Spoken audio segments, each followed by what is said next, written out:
আমার অলরেডি 1,60,000 টাকা শেষ। 4 জোড়া জুতা নিছি 36,000 টাকা দিয়ে। আমার হাজবেন্ড ফ্রান্সে থাকে, উনি আমাকে টাকা দেয়, আমি ওনার টাকাই চলি।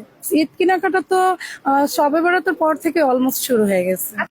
যে মহিলা রমজান মাসে বাজারে বাজারে ঘুরে এই কাপড় চোপড় কিনবার জন্য, তার মতো নিকৃষ্ট বেয়াদব আর আল্লাহর জমিনে কেউ নেই।